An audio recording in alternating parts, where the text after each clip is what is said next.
ಸ ಪದ ಸ ಪದ ಸ ಪದ ಸ ಪದ ಸ ಗಸದ ಗಸದ ಗಸದ ಗಸದ ಗಸದ ರಿ ಗ ಮ ರಿ ಗ ಮ ರಿ ಗ ಮ ರಿ ಗ ಮ ರಿ ಗ ಮ ಪದ ಮ ಪ ಗ ಮ ರಿ ಗ ರಿ ಸ यीशु की वाणी जीवन ज्योति, यीशु की वाणी आत्मा शक्ति, यीशु की वाणी जीवन ज्योति, यीशु की वाणी आत्मा शक्ति। जो इस वाणी पे है चलता अनंत जीवन मुक्ति पाता।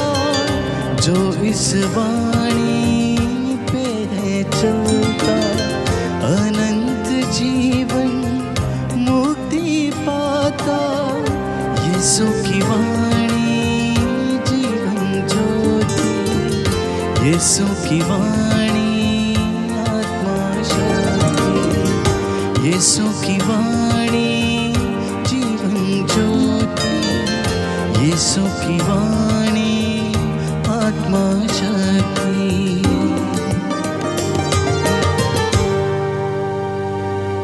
प्रभु आप लोगों के साथ हो और आपकी आत्मा के साथ। संत लूकस के अनुसार पवित्र सुसमाचार। हे प्रभु तेरी महिमा हो। जो खो गया था, मानव पुत्र उसी को खोजने और बचाने आया है। यीशु यरीको में प्रवेश कर आगे बढ़ रहे थे।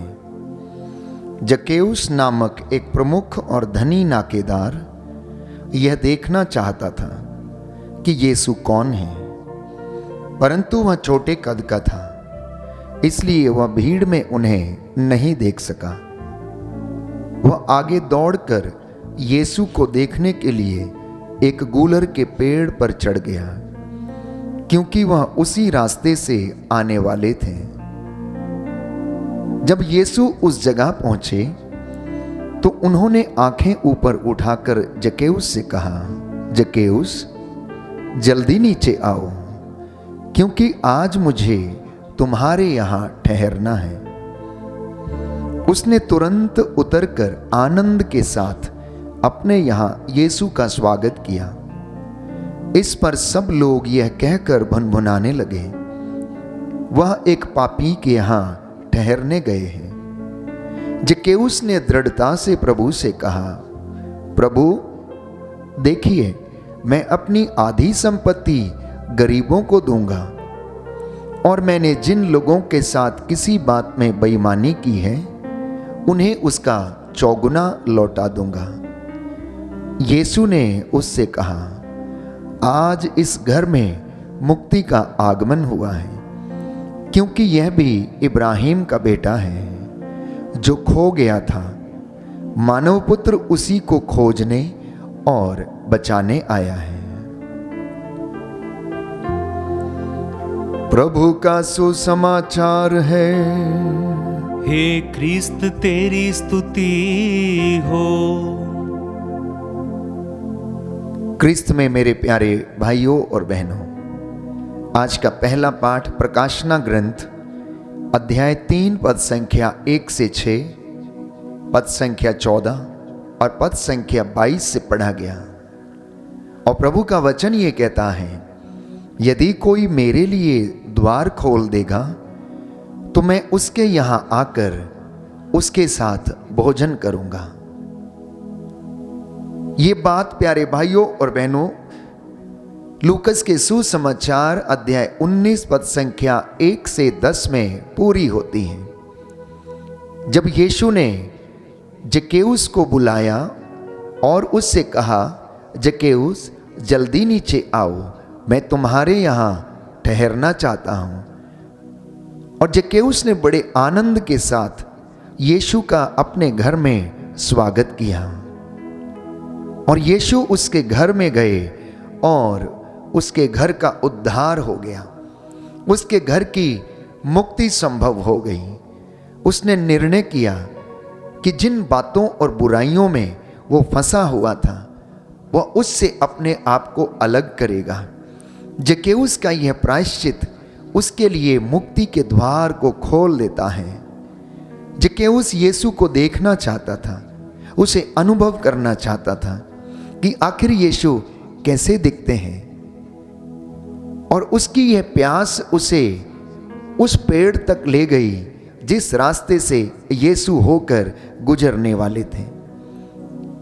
प्रियजनों, क्या यह प्यास मेरे और आपके अंदर है? क्या हम अपने धार्मिक कर्म कांड को त्याग कर वास्तव में यीशु को अनुभव करना चाहते हैं या नहीं? आज के इस पवित्र दिन में प्रभु हमसे यही चाहता है कि यदि तुम मेरे लिए अपने दिल के द्वार को खोलोगे, अपने घर को मेरे लिए खोलोगे, तो मैं उसमें प्रवेश करूंगा और तुम्हारे साथ भोजन करूंगा। आज की दुनिया पर नजर डालें तो प्रियजनों, इंसान अपने ही पाप में मरा हुआ है।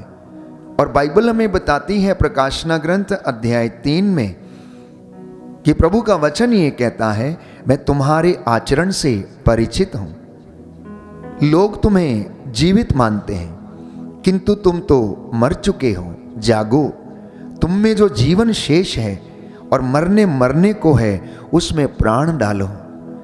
जी हाँ प्यारे भाइयों और बहनों, अपने आस पड़ोस में और अपनी इस दुनिया में यदि एक नज़र डालकर देखें तो इंसान अपनी ही बुराइयों के कारण मरा हुआ है, अपने ही पापों में उलझा हुआ है। इसलिए संत पौलुस हमें याद दिलाता है कि आप लोग उलझाने वाले पाप से बचे रहें।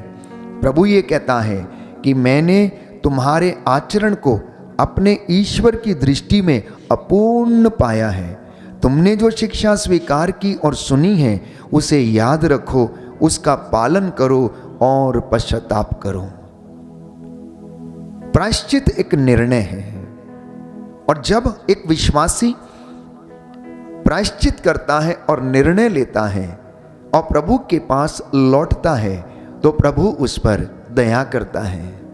जो भी उसके पास विश्वास के साथ आता है, वह उसे कभी भी ठुकराता नहीं है।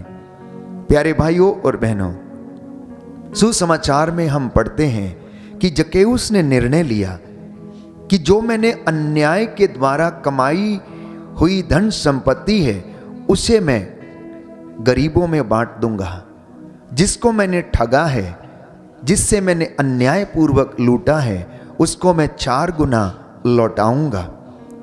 और हम देखते हैं कि उसका यह निर्णय उसके जीवन में शांति लेकर आता है, उद्धार लेकर आता है, उसके घर की मुक्ति हो जाती है। इतना ही नहीं, बाइबल हमें बताती है कि तुम बचोगे तो तुम्हारा घराना भी बचाया जाएगा। जक्कैउस ने स्वयं अपनी मुक्ति के लिए काम किया और इसी के साथ उसका घराना भी बचा लिया गया, उसका घर भी शुद्ध किया गया। इसलिए प्यारे भाइयों और बहनों, बाइबल हमें बताती है प्रकाशना ग्रंथ अध्याय 3 पद संख्या 21 में कि मैं विजयी को अपने साथ सिंहासन पर विराजमान होने का अधिकार दूंगा। अर्थात जो अपनी मुक्ति के लिए डरते कांपते हुए प्रयासरत रहता है और इस दुनिया में सारी बुराइयों पर विजय प्राप्त करके ईश्वर की खोज में रहता है, परमेश्वर उसे अपनी संगति में जगह देगा। आज का सुसमाचार हमें आमंत्रित करता है कि हम प्रायश्चित करें, निर्णय करें और ईश्वर के पास लौटें। यूहन्ना के पहले पत्र अध्याय 4 पद संख्या 10 में हम पढ़ते हैं कि ईश्वर ने हमको प्रेम किया है और हमारे पापों के लिए उसने प्रायश्चित किया है। उसके प्रायश्चित के कारण, उसके आत्मत्याग के कारण, उसके बलिदान देने के कारण मैं और आप सुरक्षित हैं। मैं और आप निरंतर उसकी महिमा करते हैं। आज आप जितने भी लोग इस वक्त ऑनलाइन प्रार्थना में इस वचन को सुन रहे हैं, प्रभु चाहता है कि जब हम उसके आगमन की तैयारी करते हैं, जब हम उसके जन्मोत्सव की तैयारी करते हैं, हम अपनी आत्मा को तैयार करें, अपने घरों को तैयार करें, अपने शरीर को हम तैयार करें और प्रायश्चित के द्वारा, प्रार्थना के द्वारा आत्मत्याग के द्वारा, उपवास के द्वारा हम प्रभु को अपने जीवन में आमंत्रित करें। प्यारे भाइयों और बहनों, जक्केउस जब यीशु को ढूंढ रहा था, जब उन्हें वो अनुभव करना चाहता था, जब उन्हें वो देखना चाहता था, तो उसने मेहनत किया। वो अपनी जगह को छोड़कर उस रास्ते पर गया, वो उस पेड़ पर चढ़ा, उस पेड़ में अपने आप को छिपाकर बैठा। उसने अपने आप को इसलिए छिपाया क्योंकि उसके अंदर अपराध बोध था, क्योंकि लोग उसे ठगू भाई के नाम से जानते थे और लोग उसका अनादर करते थे। उसे खुद ही लज्जा आती थी, इसलिए वो सिकामोर पेड़ में अपने आप को पत्तों में छिपा कर बैठ गया। एक ऐसी ही घटना उत्पत्ति ग्रंथ में भी हमें मिलती है कि आदम ने जब आज्ञा का उल्लंघन किया, जब वो पाप में पड़ गया, प्यारे भाइयों और बहनों, उसने भी अपने आप को पत्तों में छिपाया। उसका अपना अपराध बोध उसे खाने लगा और डिस्ट्रॉय करने लगा। शायद यही बात जक्केउस के जीवन में थी, लेकिन जक्केउस ने जीवन प्राप्त किया जब उसने अपने आप को अंगीकार किया, जब उसने अपने गुनाहों की स्वीकृति दी, जब उसने अपने गुनाहों के लिए तौबा की, उसने प्रभु से कृपा मांगी और उस कृपा को और प्रेम को अनुभव किया कि स्वयं यीशु उसके घर में आना चाहते हैं। और जहां यीशु रहते हैं वहां पर हर प्रकार के अंधकार का, हर प्रकार की बुराई का अंत हो जाता है। इसलिए आज का ये पवित्र दिन हमें प्रेरणा देता है, जब हम इस वचन को सुन रहे हैं कि यदि आप चाहते हैं कि आपके जीवन में शांति आए, मुक्ति आए, आनंद आए, उद्धार आए, तो प्रियजनों, प्रभु को अपने घर में प्रवेश करने देना, प्रभु को अपने घर में आदर देना। सामुएल के ग्रंथ में अध्याय 2 पद संख्या 30 में हम पढ़ते हैं, प्रभु ये कहता है, जो मेरा आदर करते हैं मैं उनका आदर करता हूँ, और जो मुझे तुच्छ जानते हैं मैं उन्हें तुच्छ जानता हूँ। प्रवक्ता ग्रंथ में हम पढ़ते हैं कि जो दृढ़तापूर्वक प्रभु पर श्रद्धा नहीं रखता उसका घर शीघ्र ही उजड़ जाता है। वचन हमें बताता है, सुक्ति ग्रंथ में हम पढ़ते हैं कि अन्याय की संपत्ति बटोरने वाला शीघ्र ही अपने घर को नष्ट कर देता है। शायद जक्केउस के घर में भी ऐसा ही था। उसने अन्याय के द्वारा संपत्ति एकत्र की, लोगों को उसने ठगा, लोगों को उसने उनके धन पर कब्जा किया और 10 की बजाय 40 उसने लोगों से वसूल किए। प्यारे भाइयों और बहनों, और वो ऐसा ही करता रहा। धन संपत्ति उसके घर में थी, लेकिन शायद उसके घर में शांति नहीं थी, नींद नहीं थी। वो दिन रात विचलित रहता था, उसे अपने ही ऊपर भरोसा नहीं था, उसमें आत्मविश्वास की कमी थी। शायद इसीलिए वो यीशु की चर्चा सुनकर यीशु को देखना चाहता था, क्योंकि यीशु तो एक साधारण व्यक्ति के रूप में गांव में, गलियों में, कफरनाहूम में, गलील की झील के किनारे घूमते फिरते थे और रोगियों को चंगा करते थे, अंधों को आंखें देते थे, लंगड़ों को पांव, गूंगों को वाणी, बहरों को कान देते थे, जैसा कि हम सुसमाचारों में पढ़ते हैं। वो पापियों को शिफा प्रदान करते थे और सैकड़ों लोगों की भीड़ उनके आगे पीछे जमा रहती थी। प्यारे भाइयों और बहनों, यीशु धनी थे, लेकिन मेरे और आपके लिए निर्धन बने, ताकि मैं और आप उसकी महिमा से और उसकी कृपा से धनवान बन जाएं। उसकी कृपा नित्य प्रतिदिन आपके जीवन में बहती रहे और आप उसके वचन को स्वीकार करें और एक निर्णय करें, प्रभु की ओर लौटें, अपने हर बुराई से तौबा करें, अपने हर बुरे काम से तौबा करें, अपने जीवन की छोटी मोटी गलतियों और कमजोरियों के लिए क्षमा की याचना करें। प्रार्थना, उपवास, तपस्या, आत्मत्याग के द्वारा ही हम ईश्वर की कृपा को हासिल कर सकते हैं। आज का ये सुंदर दिन आपके लिए एक मौका है कि प्रभु की महिमा को अनुभव करना, प्रभु के चिन्ह चमत्कारों को अपने जीवन में देखना। दफ्तर जाते समय, यात्रा करते समय, काम करते समय, लोगों से मिलते समय ऐसे तमाम मौके आपके जीवन में होंगे जब आप ईश्वर का, प्रभु का प्रतिरूप इन लोगों में देखने की कोशिश करें। और जैसा प्रभु ने किया है वैसा ही एक दूसरे के साथ करने की कोशिश करें, क्योंकि वो आपको ब्लेस करना चाहता है। इसलिए उसने कहा कि मैं तुम्हारे द्वार पर खड़ा हूँ, खटखटा रहा हूँ, यदि तुम द्वार खोलोगे तो मैं तुम्हारे घर में प्रवेश करूँगा। नित्य प्रतिदिन वचन के माध्यम से वो हमारे हृदय के, आत्मा के और हमारे घर के द्वार को खटखटाते हैं। प्रियजनों, इस बात को अनुभव करने की आवश्यकता है कि मेरे जीवन का उद्देश्य क्या है, इस पृथ्वी पर रहते समय मेरा उद्देश्य क्या है, एक विश्वासी का उद्देश्य क्या है, एक मसीही व्यक्ति का उद्देश्य क्या है। प्यारे भाइयों और बहनों, हमारा उद्देश्य है कि हम निजी प्रजा होने के नाते हम प्रभु के पीछे रहें, उसके हजूरी में रहें, इबादत करें, पवित्रताई का जीवन जिएं, सेवा करें, साक्षी दें, वचन को लोगों को बताएं, प्रभु की महिमा और उसके चिन्ह चमत्कारों को लोगों को बताएं। यह पृथ्वी पर रहते समय हमारा उद्देश्य है। और संत पौलुस इसे स्पष्ट करता है कि आप डरते कांपते हुए अपनी मुक्ति के लिए आप लोग प्रयास करें। आप डरते कांपते हुए अपनी मुक्ति के लिए आप प्रयास करें और प्रभु आपको आशीष प्रदान करेगा। आज हो सकता है आपकी बहुत सारी चिंताएं होंगी, दफ्तर जाना है, बच्चों की देखभाल करनी है, जीविका अर्जित करनी है, काम पर जाना है।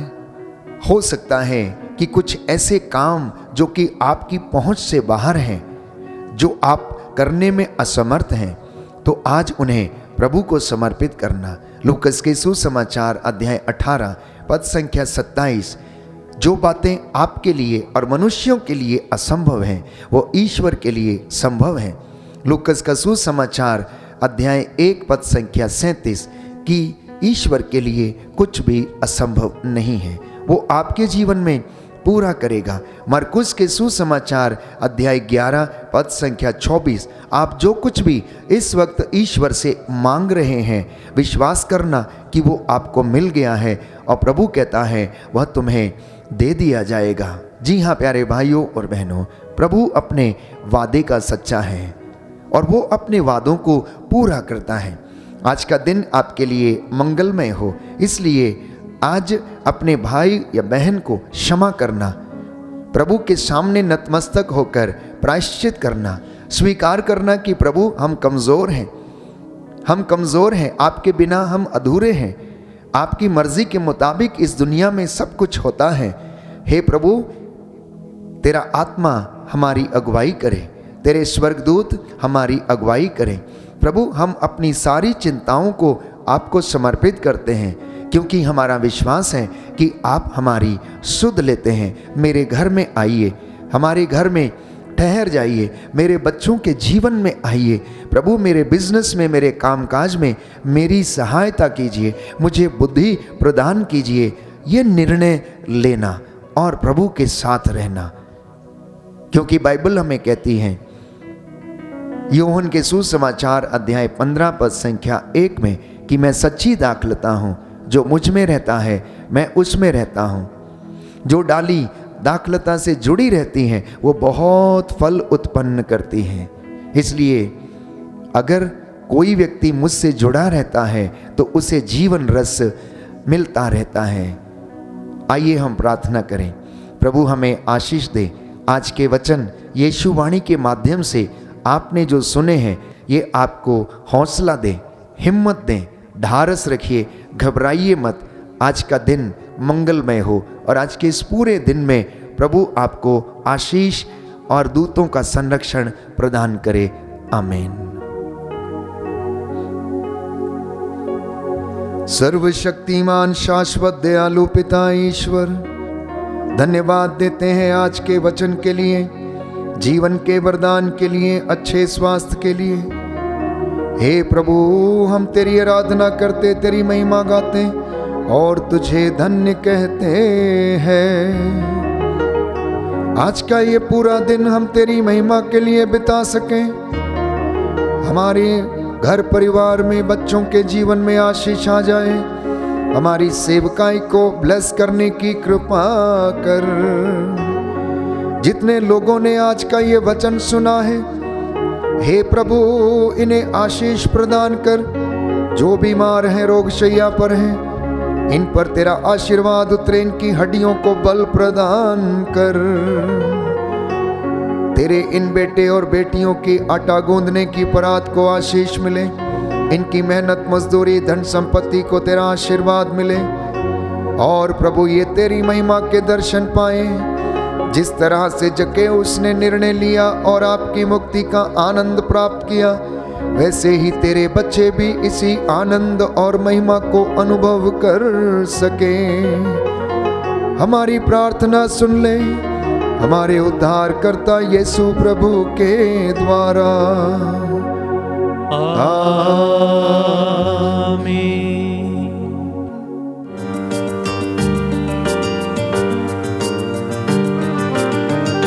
यीशु की वाणी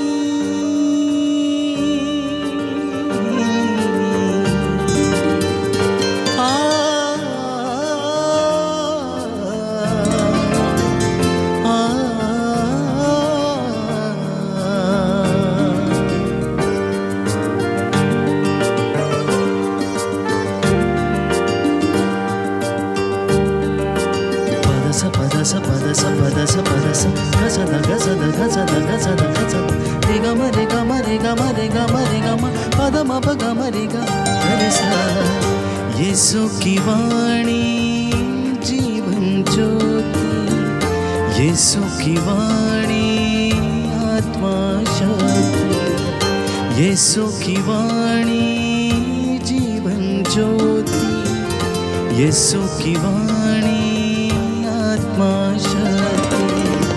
जो इस वाणी पे है चलता, अनंत जीवन मुक्ति पाता। जो इस वाणी पे है चलता, अनंत जीवन मुक्ति पाता।